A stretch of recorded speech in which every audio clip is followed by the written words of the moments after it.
بسم الله الرحمن الرحيم.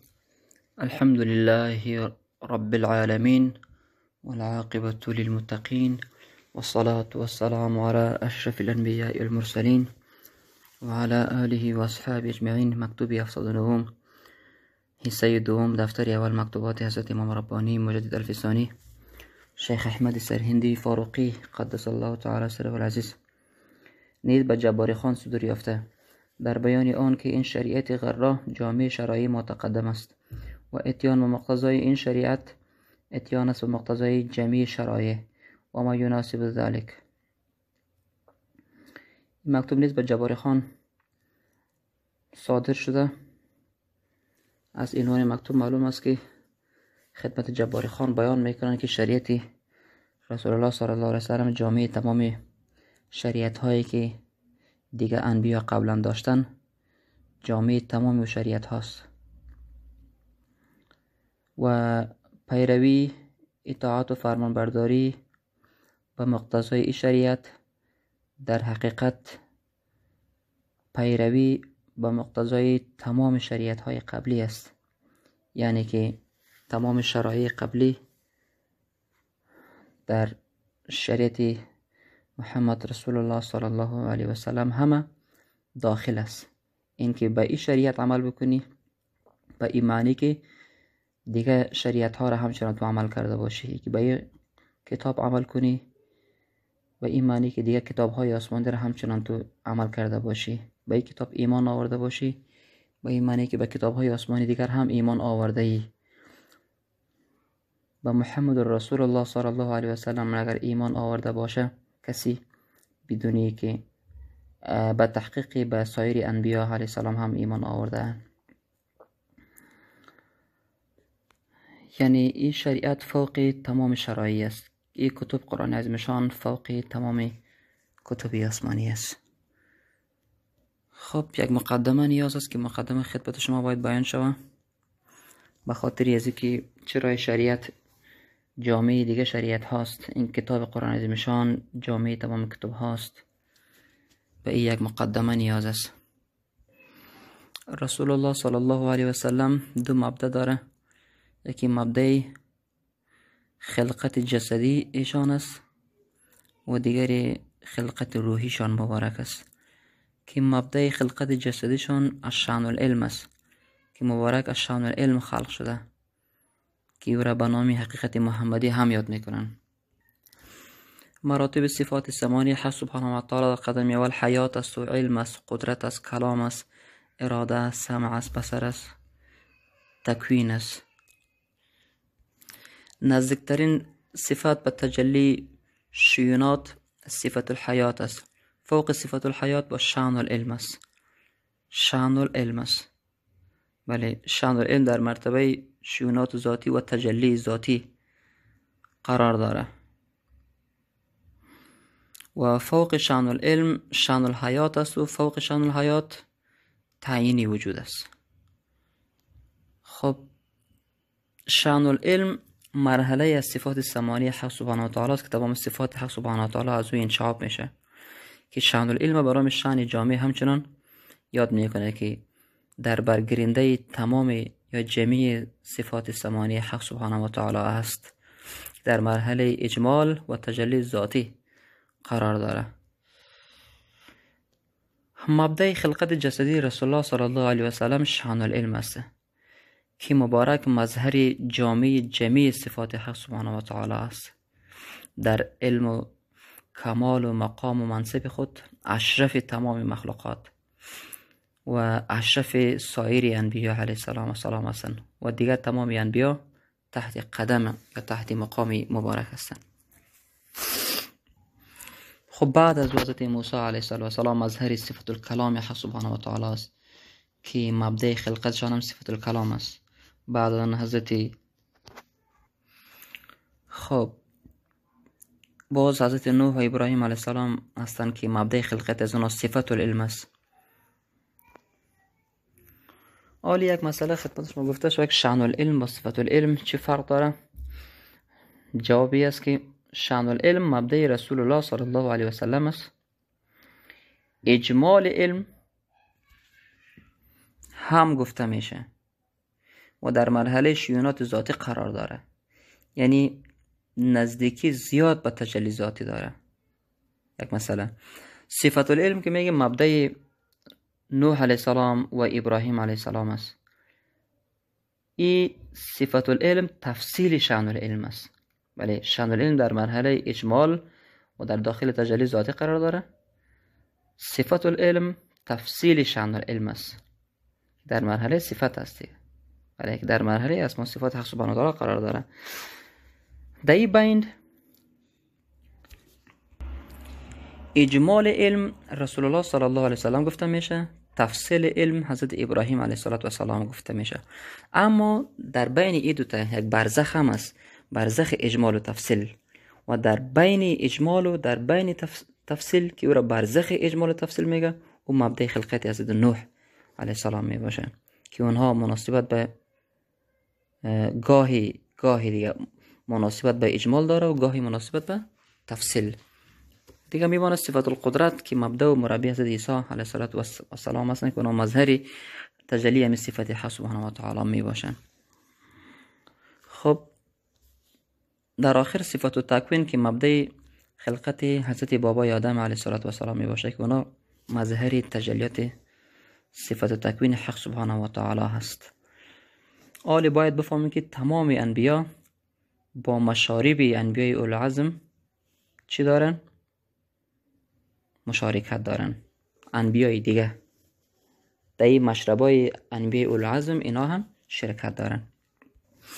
خب این مبدأ جسدی حضرت رسول الله صلی الله علیه و سلم و یک مبدأ روحی دارن مبارک، مبدأ خلقت روحی که او را با نام حقیقت احمدی هم گفته میشن. با نام حقیقت احمدی هم گفته میشن که از تمام حقایق انبیا بلندتر هستند. در عالم امر همچنان مبدأ رسول الله صلی الله علیه و سلم اجمال صفات است، یعنی شأن جامع است، شأن العلم یا شأن جامع است. و در عالم خلق هم مبدأ مبارک تجلی ذاتی حق سبحانه و تعالی است که بالاترین عروج در میان سایر انبیا علیه السلام داره.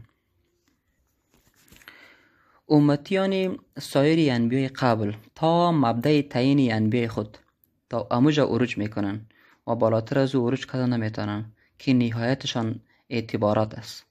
چون که حضرت عیسی علیه السلام مبدأشان صفت القدرت و اعتبارات است. حضرت موسی علیه السلام صفت الکلام و شیونات است. ولی حضرت ابراهیم علیه السلام تفصیل صفت العلم، حضرت نوح علیه السلام برزخ اجمال و تفصیل صفت العلم است. حضرت آدم علیه السلام صفت تکوین است. یعنی ببینید که تکوین تا به تفصیل صفت علم تا به صفت القدرت که به شیونات میرسه و صفت بسیار میباشند صفت الکلام که تا به شیونات میرسه و صفت القدرت که تا به اعتبارات میرسه. یعنی نهایتشان تا به اعتبارات است. امتای دیگه انبیا تا به اعتبارات عروج میکنن که بالاتر از اعتبارات داخل تجلی ذاتی خاصه شده نمیتونن که نهایت عروجشان تا اونجاست. اگرچه خود انبیای علیه السلام اونا به نهایت تجلی ذاتی مشرفن، اما امتیانش از مبدأ خلقت از اونا که بالا رفتن نمیتونن،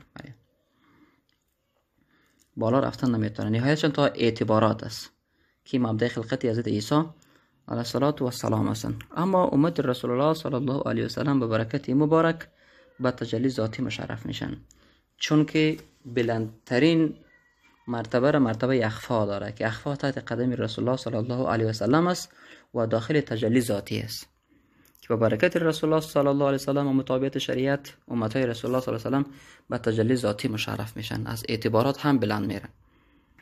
رسول الله صلی الله علیه و سلم بلندترین عروج در بین تمام انبیا داره. از این لحاظ شریعت مبارک جامع تمام شرایع است، کتاب مبارک جامع تمام کتب آسمانی است.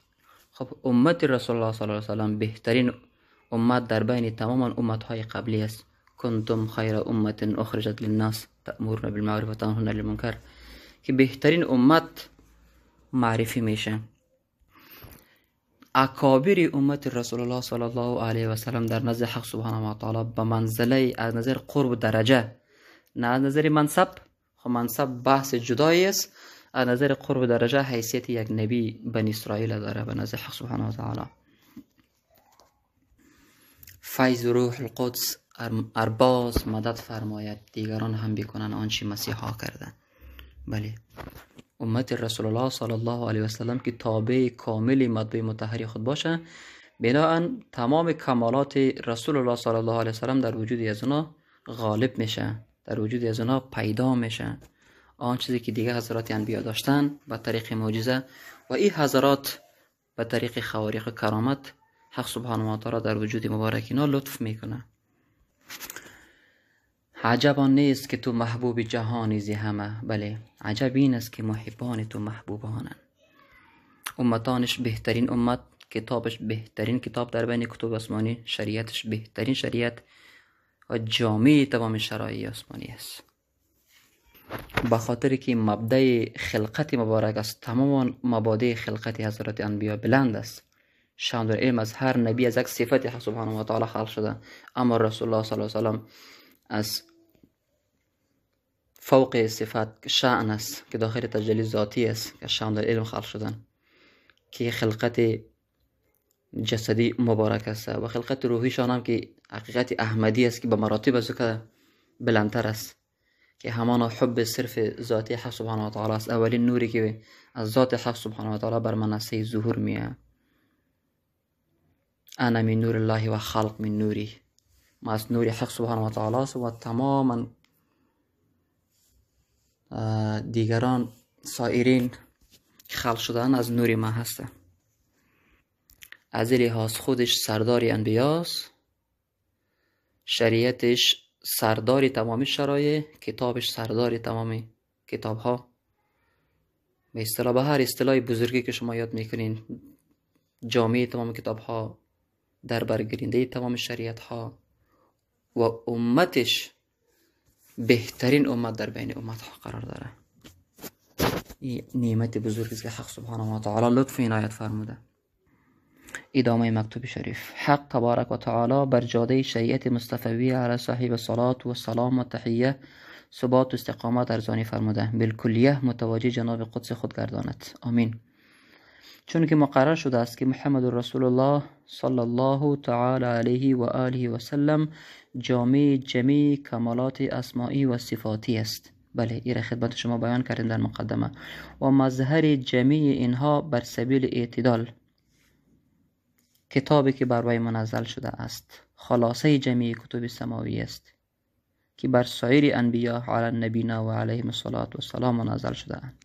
بله، رسول الله صلی الله علیه و سلم جامع جمیع کمالات اسماعی و صفاتی است، چون که گفتیم مبدأ خلقتشان شأن علم است. شأن علم یعنی شأن جامع است، در برگرینده تمام کمالات اسماء و صفات حق سبحانه و تعالی هست. حسن یوسف دمی سایدی بیضا داری، آنچه خوبان همه دارن تو تنها داری.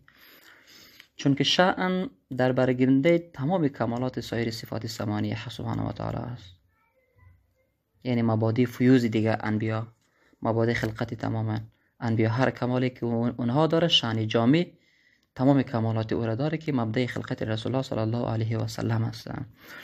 و آن حضرت علیه الصلاة و السلام مظهری، یعنی جای حضوری جمیع اینها بر سبیل اعتدال می باشه. بله، قبلا در شرایع یکی احکام افراطی بود و احکام تفریطی بود، به کسی بسیار آزادی بود و به کسی بسیار قیداد بود. شریعت رسول الله صلی الله علیه وسلم بهترین شریعت معتدل و در برگرینده تمام احکام الهی، تمام شریعت های قبلی در این شریعت رسول الله صلی الله علیه و سلم می باشه. یعنی کتابی که به اون منزل شده است خلاصه جمعی کتب آسمانی است که بر سایر انبیاء علیه السلام نازل شدن. بله، و ایضا شریعتی که آن سرور را عطا فرموده اند زبده جمعی شرایع متقدم است. بله، بهترین خلاصه تمام شریعت های قبلی است، زبده ترین شریعت تمام شرایع قبلی است که دلیلش هم خدمت شما در مقدمه گفته شد. و اعمالی که به مقتضای این شریعت حق است منتخب از اعمال شرایع سابقه است. بله، خدمت شما به عرض رسانیده شد، بلکه از اعمال ملائکه نیست. بله، صلی الله تعالی و سلامه علیه علی نبینا و علیهم. دیگه مقتضای شریعت قرای محمدی صلی الله علیه و سلم، هر عملی که به این مقتضا، به این دستورات شریعت انجام داده میشه، این منتخب از تمام شریعت های قبلی است، بلکه بهتر از اعمال ملائکه هست. به خاطر حضرت امام قدس الله سره عزیز ادامه میتن چی بعضی از ملائکه مأمور به رکوعن، بله بعضی ملائکه همیشه وظیفهشون رکوع کردن است و بعضی دیگر به سجود، یک تعدادشون همیشه سجده میکنن و بعضی به قیام و بعضی به قیام هستن. بله امت رسول الله صلی الله علیه و سلم هم به رکوع است، هم به سجود است و هم به قیام است. در کل احیان متواجد ذات حق سبحانه و تعالی است. تجلیات ذاتی در وجود اینها غالب است. حضور و آگاهی دائمی به حق سبحانه و تعالی اینها حاصل میکنه. و همچنین امم سابقه بعضی به نماز بامداد مأمور بودن، یک تعداد مأمور به نماز بامداد بودن که ایستاد نشدن، قیام میکردن، نماز میخوندن، و بعض دیگر به نمازهای دیگر. سایر امتهای قبلی هر کدامشون یک وظیفه خاصی داشتن.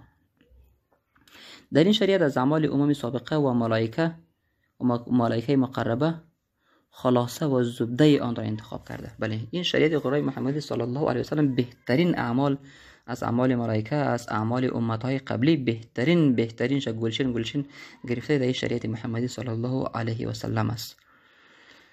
از لحاظ جامعه تمام شرایع گفته میشه مأمور ساختن. پس تصدیق به این شریعت و اتیان اعمال به مقتضای آن فی الحقیقت تصدیق است به جميع شرایع و اتیان است به اعمال مقتضیات آن شرایع. بله کسی که شریعت تصدیق میکنه و با این شریعت عمل میکنه در حقیقت تمام شریعت تصدیق کرده و با تمام شریعت عمل کرده باشه. پس لاجرم مصدقان شریعت خیر الامم باشد. کسی که این شریعت تصدیق میکنه و عمل میکنه پیرو است، از دلشان قبول داره، اونا بهترین امت هستند که امت رسول الله صلی الله علیه و سلم است. و همچنین تکذیب این شریعت و عدم اتیان به مقتضای آن تکذیب است بر جميع شرایع متقدم را. بله و عدم اتیان است به مقتضای آنها. کسی که شریعت تکذیب میکنه، دروغ میپنداره، قبول نداره، در حقیقت تمام شریعت های قبلی را، تمام انبیای قبلی را اونها قبول نداره. کسی که تابعداری نمیکنه، پیروی نمیکنه، به مقتضای این شریعت عمل نمیکنه، در حقیقت که هیچ شریعت قبلی را همونا عمل نمیکنه و نمیپسنده. خب حق سبحانه و تعالی درباره خلقت انسان میفرماید لقد خلقنا الانسان فی احسن تقویم. ما به بهترین وجه صورت، شکل، زیبایی انسان خلق کردیم. در داخل در باطن انسان چه گنجه های ما نهفتیم و چه کانال های ارتباطی از خود به طرف انسان ما باز نکردیم که انسان را به وجه بسیار زیبا، یک جنس بسیار قیمتی و با ارزش ما خلق کردیم. اگر قدر و منزلت خود بفهمه، به اصل خود رجوع بکنه، سفر در وطن داشته باشه، حضور و آگاهی دائم بکنه و دوباره به ما رجوع بکنه. و اگر اصل خود گم میکنه، فراموش میکنه، دچار معصیت و خطا و گناه و اشتباهات میشه، به گوداری ضلالت میفته، از ما روگردان میشه، معرض میشه، در اون صورت چی میکنه؟ ثم رددناه اسفل سافلین. بعد از او ما در اسفل سافلین که آخرترین طبقه دوزخ است، ما در اونجا می اندازیم. بله او کسایی که شریعت تکذیب میکنه، قبول نداره، ابو جهل. متن حدیثی است که هر امتی یک فرعون داره، فرعون امتی ما ابو جهل است. هر کسی که اگر به شریعت تصدیق میکنه، این صداقت از نظر صداقت پیش میره و عمل میکنه به مقتضایش، به دستوراتش سر خم میکنه و تسلیم میشه، این بهترین امت میشه، بهترین امت میشه.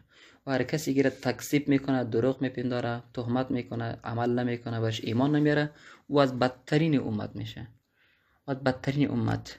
فرعون اگرچه دعوای خدایی کرد، چقدر بد بود، زشت بود، اما ابو جهل که به این شریعت قرآن محمدی صلی الله علیه و سلم تکذیب کرد، او از فرعون کرده هم بدتر است.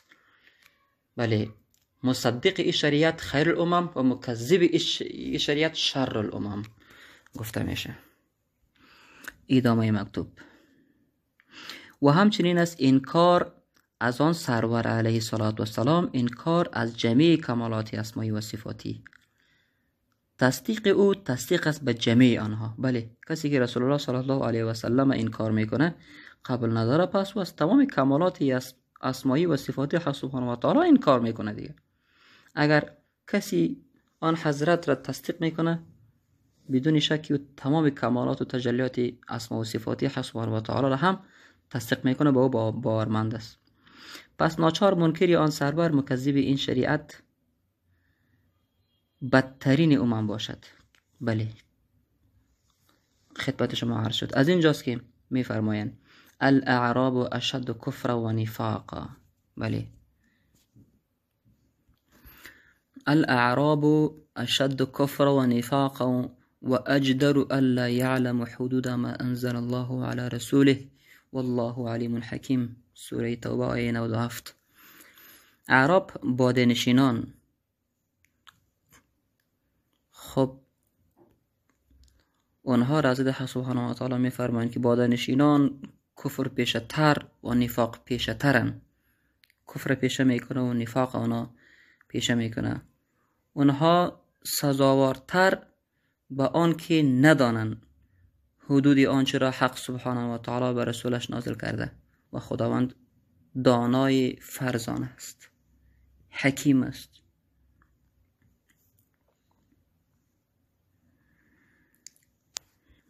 یعنی این باده‌نشینان میگه کفر و نفاق زنا از او باده‌نشینان شهرنشین کده بدتر و شدیدتر است، به خاطر اینا سنگدلتر است و جفاکار هستند و با مردمایی که سبب خیر و صلاحی از اینا میشه نشست و برخاست بسیار کمی داره و این مردم سزاوارتر است نسبت به دیگرها که از مقررات و قوانینی که حق سبحانه و تعالی بر پیغمبرش نازل کرده اینا بیخبرتر باشن و خداوند حق سبحانه و تعالی از احوال تماما بندگانش، چی مؤمنین باشه چی کافر باشه چی منافق باشه، با خبر است، دانا است، عالم است و در کار خود که به کسی جزا تعیین میکنه و به کسی سزا تعیین میکنه عالم و حکیم است و در کار خود با حکمت است. ادامه مکتوب: محمد عربی کابروی هر دو سر است، کسی که خاک درش نیست خاک بر سری اوست. بله، کسی که مکذب شریعت است که خاک بر سری او شر امام است، بدترین مردم است. الحمدلله ذی الانعام والمنه. حمد و ثنا و صفت ذات را که صاحب انعام و منت است. او صاحب انعام است که انعام میکنه، لطف میکنه، مهربانی و مرحمت شفقت بر بالای بنده های مسکین و عاجز و بیچاره خود. و او صاحب منت است. ادامه مکتوب: که حسن اعتقاد و کمال ایقان ایشان را نسبت به این شریعت و صاحب آن شریعت علیه الصلاة و سلام به احسن وجوه مشهود شده بود و ندامت بر اوضاع ناملایمه همواره دامنگیرشان بوده. حق سبحانه و تعالی ازدیاد بر آن عطا فرماید. حضرت امام قدس الله سرش می فرماید که امی نیت خوبی که یقینی خوبی که شما به نسبت این شریعت دارین و به نسبت رسول الله صلی الله علیه و سلم دارین، این به مو قسم زیبایش، به مو وجه زیبایش، به مو کمال زیبایش الحمدلله که فعلا مشهود است و معلوم است. به خاطر که در زمان سلطان جلال الدین اکبر مغول دیگه شریعت یک اندازه منهدم شده بود، شعاری غیر اسلامی غیر شریعتی برپا می شد، دین و آیین مختلف رواج داشت، مردم به هر طرف به هر آیینی دیگه پراگنده و گرفتار بود. و در امو وقت جباری خان هم یک حسن نیت و یقین خوبی در رابطه به شریعت قرآن داشت، به شریعت رسول الله صلی الله علیه و سلم و به خود رسول الله صلی الله علیه و سلم بسیار یک بینش، یک احترام، یک محبت خاصی داشت که او را حضرت امام قدس الله سره بیان میکنه که امو حسن اعتقاد شما و امو کمال یقین شما که نسبت به شریعت و صاحب شریعت داشتین، این با کمال به احسن وجوه معلوم است و ندامت بر اوضاع ناملایمه همواره دامنگیرشان بوده و همو اوضاع ناملایم و نامناسبی که همو وقت موجود بود، شعار نامناسب دینی رخ میداد و پخش میشد، مذاهب مختلف غیر اسلامی در اوجا رواج داشت، دینی مختلف متعددی که در اوجا رواج داشت، شما با او اوضاع بسیار دلتنگ شده بودین و اما اوضاع ناملایم و نامناسب دیگه با شما یک حس ندامت و دوری رخ داده بود که شما یعنی از او چیزها دلتنگ بودین و که طرفداری او تو موضوعات نبودین، یک حسن نیت به شریعت قرآن داشتین که حق سبحانه و تعالی همون حسن نیت شما را چی بکنه؟ ازدیاد بکنه.